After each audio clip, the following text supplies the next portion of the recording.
We are live. I'll share it. Okay, first order of business. Meeting minutes from July 9th.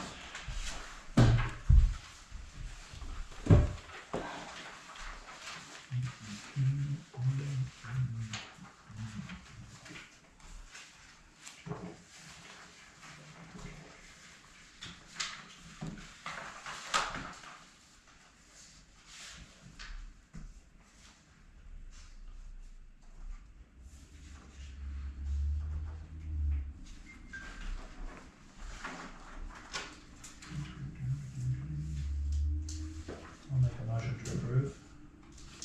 Okay, Second? okay, all in favor of approving? Aye. Okay, got all that, Debbie? Abstain. Okay, so we will start the public hearing now.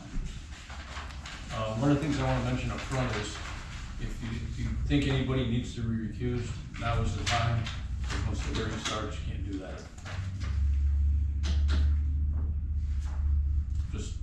Just making sure we're doing it properly. Okay, Thank you. John Newman with Fieldstone Land Consultants here on behalf of Anthony Levitt and Oliver, so they're here with us tonight to answer questions. I apologize for not having a board and legs to display this, so I'm just gonna leave the plan on the table here. So we're looking for a variance from it's Article 9, Section A, permitted uses to allow for the development of a new 12-unit multifamily use on the property. The property lies in the highway business district and then also in the rural district. So in this line here that we're showing in the back, this is where the variance is kind of split between districts for rural and highway. So under the town regulations, there's not a permitted use for multifamily. It does cover permitted uses for converting existing apartment buildings. So a conversion apartment, and that's allowed in all districts. And this is not a conversion, but it would be new construction. So there'd be to demolish the existing building and construct the 2 6-unit buildings as shown on the plan. And this is this is the Granite Roots brewery, and also the greenhouses that are here. So this is downhill. There is no sewer service down here, so this would be off of a private septic system. There currently is a small septic system in the corner of the lot over here, so it would be expanded with septic to serve the 2 buildings and then private well for water. So it's not on municipal services for water and sewer. So I'd like to go down and just go through the criteria and read our answers for criteria for a variance. If that's okay with the board. okay. So criteria number 1 of the variance, granting the variance would not be contrary to the public interest because the purpose of the zoning ordinance is to promote health, safety, convenience, and general welfare of the community, to protect and conserve the value of the property, and to promote the preservation of the rural aspect of the town of Troy. Granting the proposed variance would result in 12 units of quality new housing stock for the community at a time when vacancy rates are at an all-time low. Granting the variance would allow for the productive use of the property while providing much-needed housing in the town and the surrounding areas. Granting the variance would result in housing development that is in the best interest to the public at a modest density. There is a need for additional housing opportunities in Troy and also the surrounding communities. The proposed construction of a new multifamily development would not conflict with the general purposes of the zoning ordinance to promote health, safety, convenience, and general welfare of the community. The proposed development will repurpose the civic property with the use much needed in the community. Therefore, it is not contrary to the public interest. Criteria number 2, if the variance were granted, the spirit of the ordinance would be observed because granting the proposed variance will observe the spirit of the ordinance because multifamily use is contemplated within the ordinance and allowed by special exception if the multifamily use is a conversion of an existing structure or that use is in the middle district. I don't think that's special exception. But was that actually in the zoning? Because I looked and didn't see any. You would have to get a special exception if you were converting an existing structure to an apartment. Is that a general thing or just for that zone? I would. I think that's all, I believe it's all zones, Okay, that is space. We have that, so it's general for all zones. Okay, that's fine. Not- And it's also listed for the mill district specifically.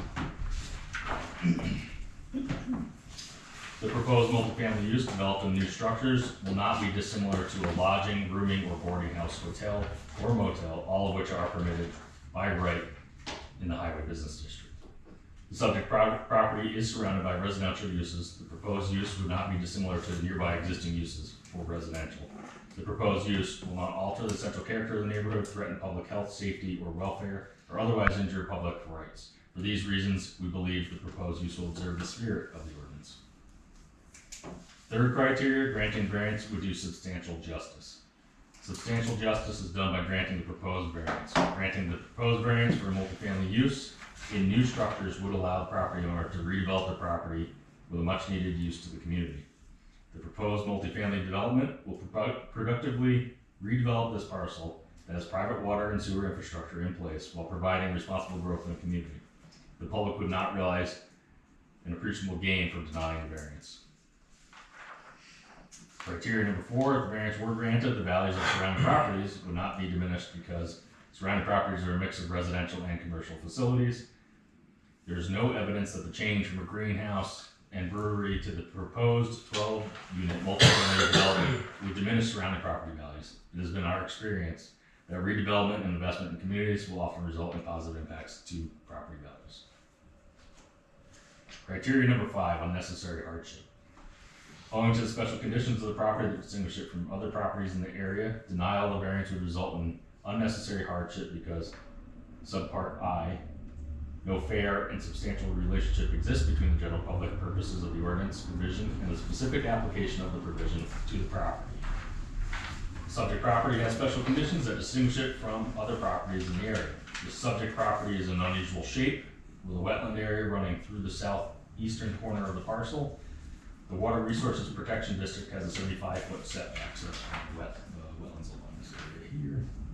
And then there'll be a setback from the wetland area that's delineated in the front here. The WRPD setback and the side and rear property setbacks, which are unusual due to the shape of the parcel. The rear western portion of the property is inaccessible for commercial use. The existing improvements on the site are non-conforming. They also are within that wetland setback and cannot be expanded as a result. The properties in this area are developed largely as single-family residential with some commercial.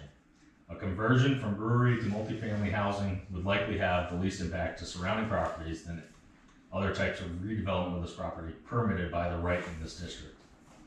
Redeveloping this property with permitted types of commercial development could be in conflict with the existing residential homes surrounding this property. No fair and substantial relationship exists between the general public purpose of the ordinance and the proposed multifamily residential use. Subpart II, the proposed use is a reasonable one.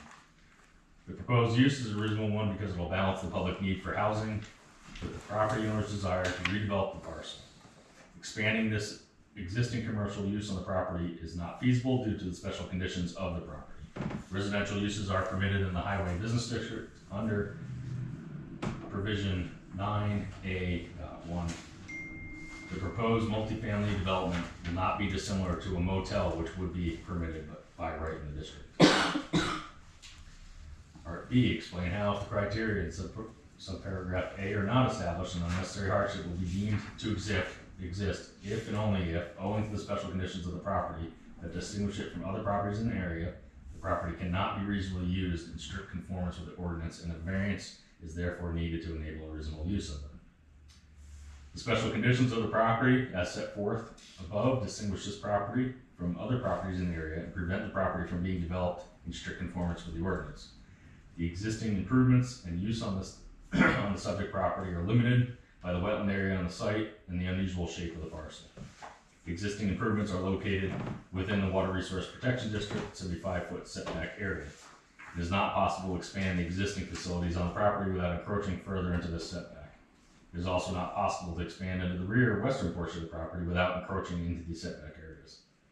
The most reasonable use of this property would be to raise the existing improvements and redevelop the northern portion of the property, adjacent to North Main Street and outside of the WRPD setback.